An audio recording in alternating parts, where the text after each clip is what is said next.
Welcome to Unlock You with Dr. Shannon Crawford. And around the holidays, there's a lot of charming, beautiful music and lovely decor, and everything can be so euphoric, and yet it's not feeling right on the inside. Something feels off, or it feels empty. You're showing up, you're around people, and yet there's moments where you just still kind of feel alone. And it would feel better to be in jammies at home watching Netflix than having to go to one more obligation. I know what that feels like. And I know it can be really hard to either not have family, to have a breakup or a loss or a divorce, or somebody who's passed away, or your life just not compare where you thought it was going to be by this time. At the beginning of this year, my life started really magical, and then there was a lot of heartbreak.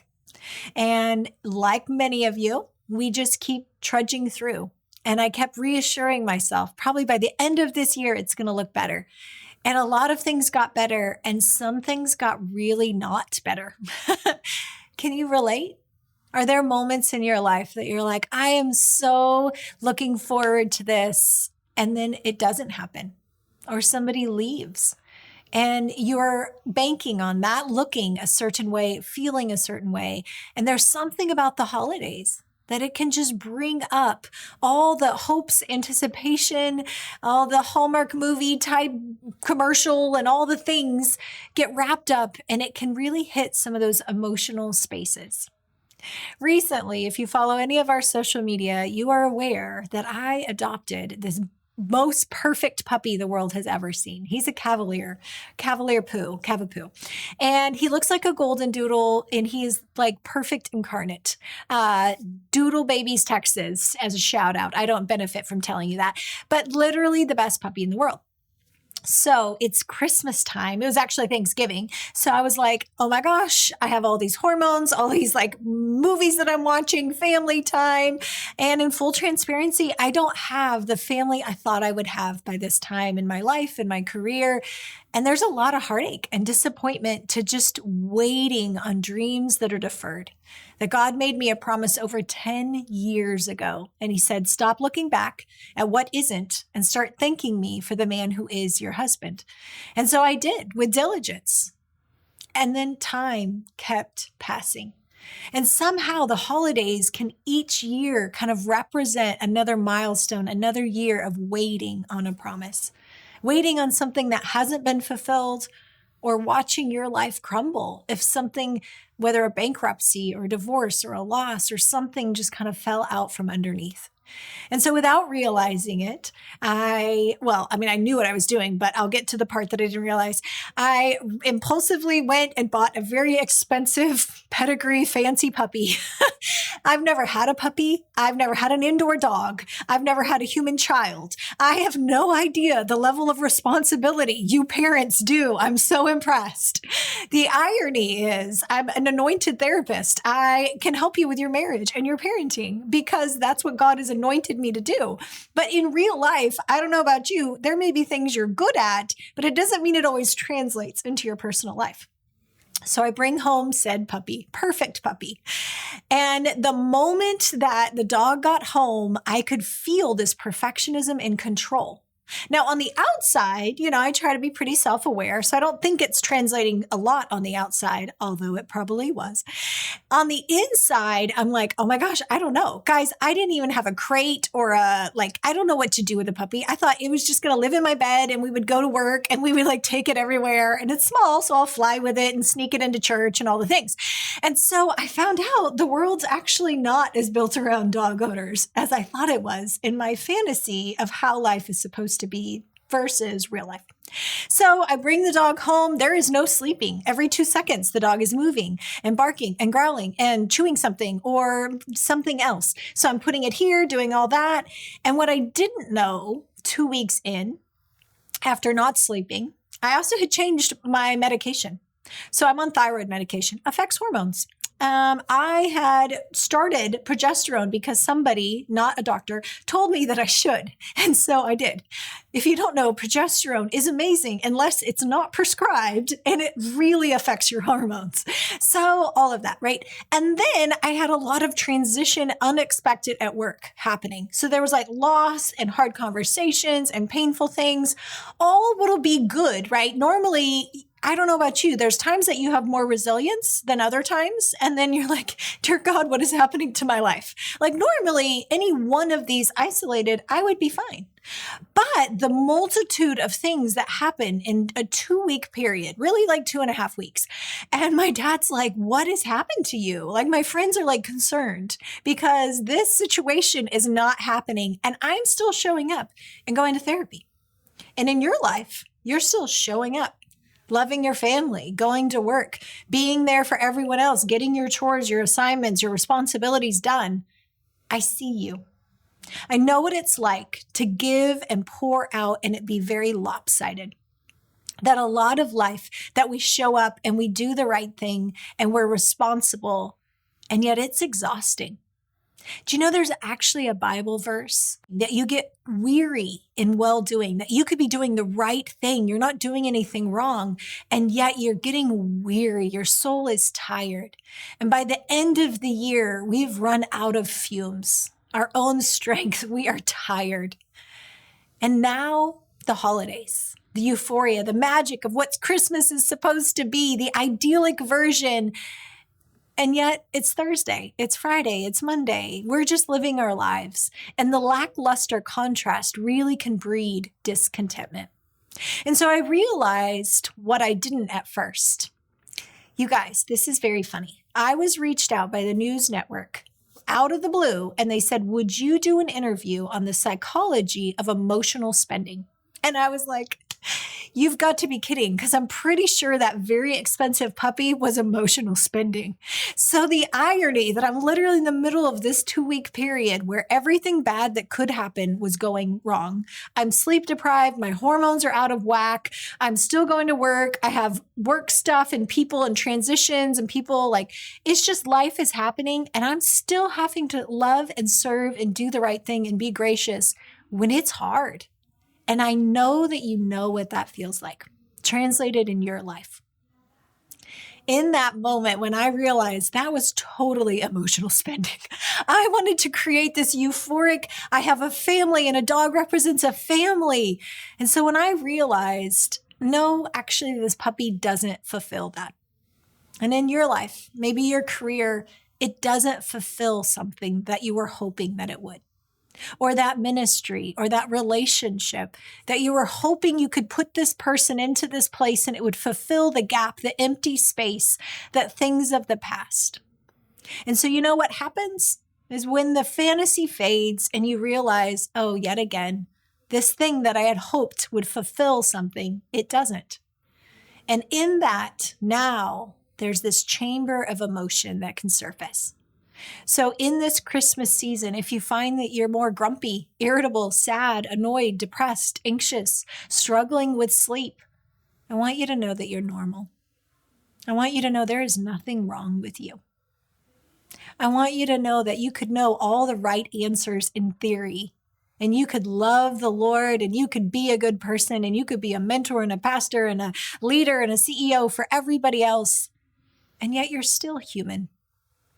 And your humanity makes you beautiful. And in those cracks where God gets to fill in our weaknesses. And if you will allow it, it could be the beautiful transformation, the upgrade that your life has been needing. The Lord showed me that day after day, it was like one trigger after another, that having the dog and all my control issues that normally as a single person, I didn't know I had control issues because I'm always in control. So everything is always tidily, perfectly. And now my house is messy and crazy and chaotic. And all the parents out there, I see you so much better now than I did before, puppy. And I know it's a pale in comparison to what you lived every day. But it gave me a taste for my own control issues. So I was like, thank you, God, for showing that to me. And where we could take discontentment And we can take bitterness and resentment and turn it into gratitude. I think those are those Job moments that I go, Lord, I didn't know that was there. Thank you for showing me my blind spot. Thank you for revealing what I didn't know was down there. About 5 years ago, I started praying, Lord, would you start doing my premarital counseling? Now, I thought that meant in the next 5 months because he was coming any moment. Now, I didn't know that was going to be another 5 years / I don't know even in this moment that I'm saying this ... But I do know the goodness of God.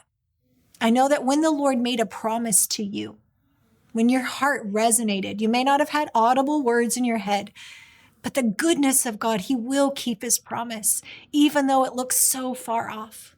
Even though you've tried to fill it with puppies, with food, with work, with relationships, with porn, with shopping, with whatever you have tried to fill it with, I get it.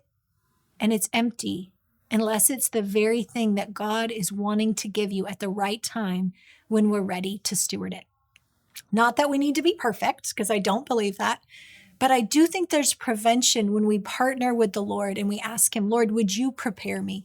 Would you go ahead of me and start dealing with my issues in advance? And so by having literally 2 weeks of hell, while still having to show up for other people, then inside the Lord started showing me my control and grief.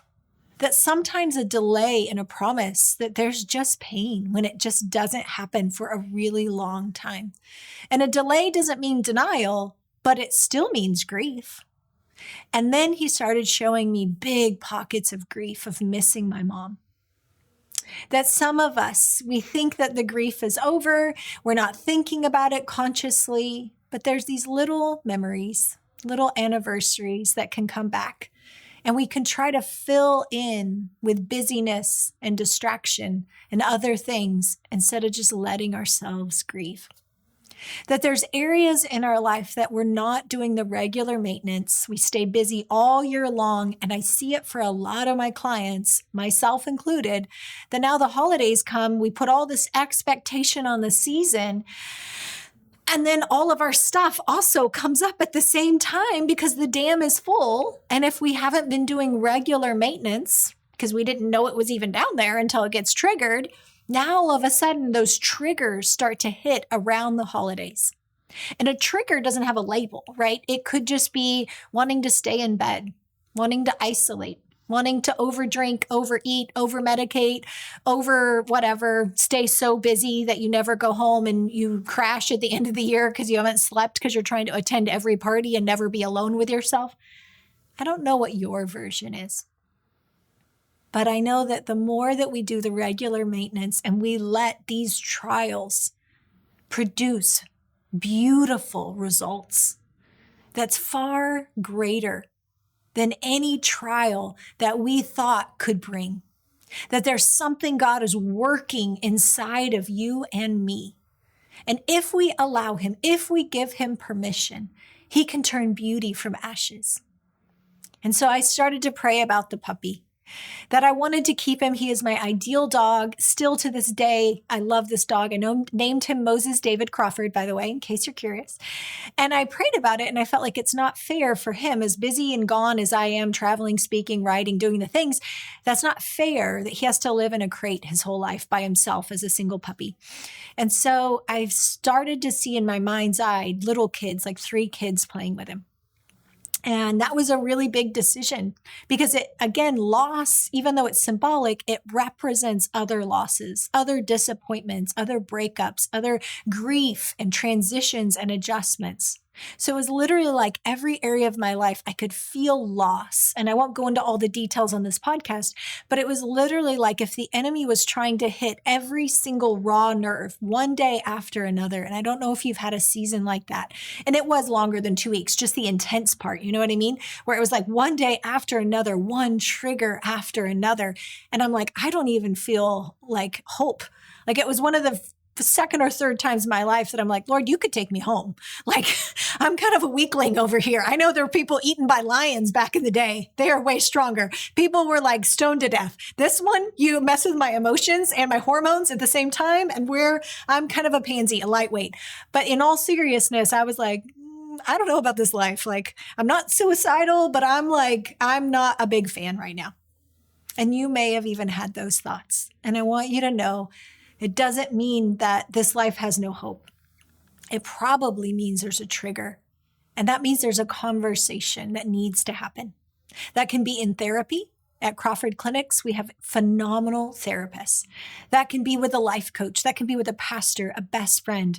You can go through an e-course, a workbook. You can set aside time to just journal and process. Do an internal board meeting. If you've done any work on our channel, you'll hear me reference that. And we have the Restoring Self-Cohesion Level 1 to help you learn how to do what is an internal board meeting, so that you can start stewarding those places of pain.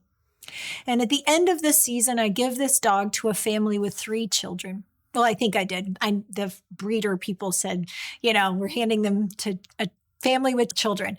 And so that was a big decision. And on the same day, one of my dearest friends said that they're transitioning out, and it was just one thing after another. And I asked the Lord, where are you?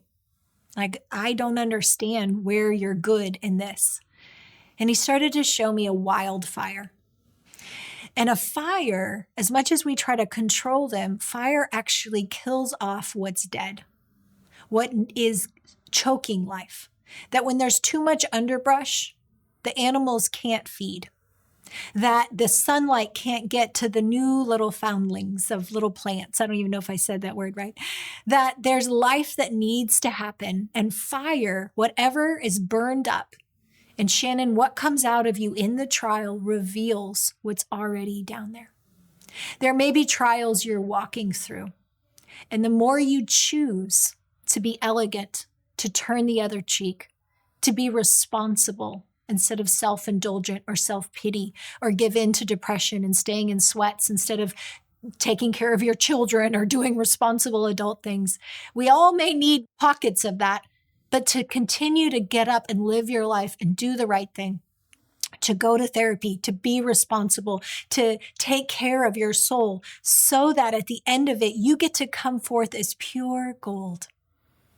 And at the end of that trial, I felt like the Lord said, I'm so proud of you. And you're coming out as pure gold, like you've been in the refiner's fire. And so right now, whatever you're walking through, whether you've just come through, you are in it, or you're about to go in it, and this is like a prepare yourself. It is the most painful dying that brings resurrection and new life. And I felt like the Lord was like, your relationships are imbalanced on purpose. That there's a lot of people in my life that I pour out to. And I'm sure it's the same. If you have kids, if you have aging parents, if you have any human relationship, there's times where it's very imbalanced and we're pouring out, and it's easy to get tired and resentful and want to hold back and protect ourselves. And he said, if you'll look to me as your source, not just in theory, but if you'll really look to me, and I'm not saying I have this down yet. This is new, guys. But if you'll look to me, your relationships, as you pour into them, I personally will come and pour back into you. And so right now in this Christmas season, as you've been shopping, busy, cleaning, doing parties, working, taxes, year end, wherever you're at, if you would ask the Lord to come and fill and refresh you, to heal your heart from some triggers, some grief, failed expectations, delays, that we want to self-medicate. But now, more than ever, if we will bring our authentic selves to the table and let God bring the trial, it's painful, it sucks. Have people around you that are not like Job's friends that make it worse, but people that are like, I love you, I'm lifting you up, I'm praying for you. And I just want to extend a thank you to many of my friends who have walked with me in such beautiful, authentic ways to say, I love you, I see you. And then I put myself back on my thyroid medication, for the record, and I got off of progesterone that was not prescribed. Don't tell anyone, internet, right now that I'm telling. And so I felt like, okay, the trial is over. My hormones cleared up, but the perspective, I could have become really bitter. In many of our seasons, it's tempting to say my relationships are imbalanced. I'm giving constantly and no one's pouring back into me. that there's injustice, there's betrayal, there's disappointment, there's grief, there's divorce, there's loss, people die, bankruptcy, whatever situation, it sucks and it hurts. And I see you. And I never want it to be invalidating. That's why I share my own story, so that you know I'm walking through this as well. But I know the fruit that comes.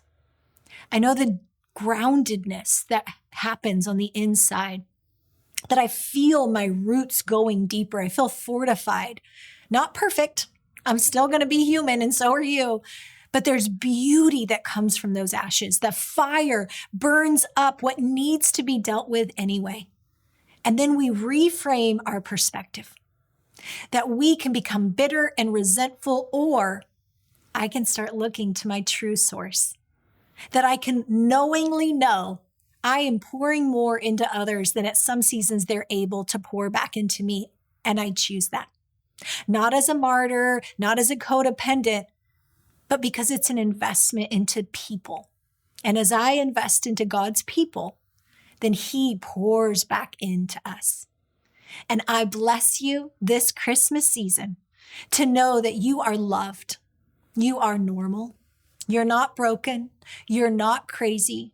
Your promise is not forgotten. And we're in it together.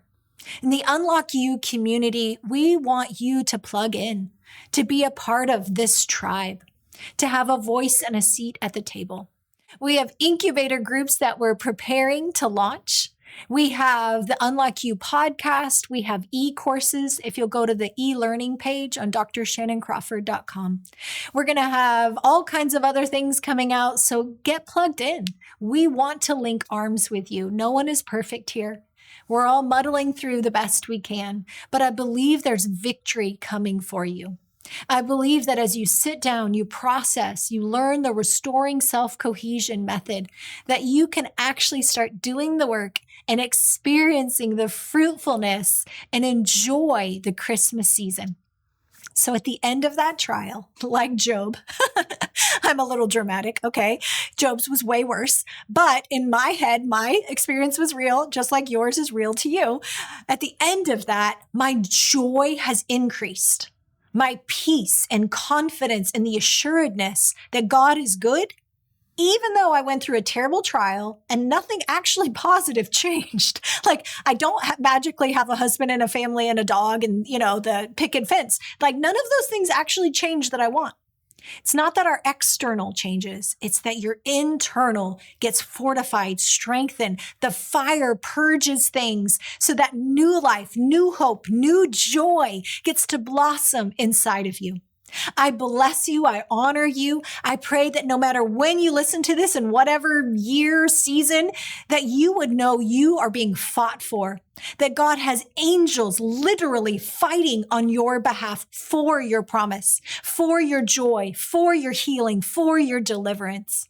And I just proclaim a blessing over you this Christmas season, or spring, or whenever you listen to it, that there would be an extravagant joy impartation, that no matter what trial you're in, it is the joy of the Lord that gives you strength, that through the trial, the opposition, the fire, that you come forth as pure gold. And you get to see the goodness of God in the land of the living as you wait upon the Lord. He renews your strength, His promise is fulfilled, and that you learn contentment in that season and in the waiting. And irrespective, you've learned to praise Him. And that way, your joy is consistent. Your peace is consistent, irrespective of our circumstances.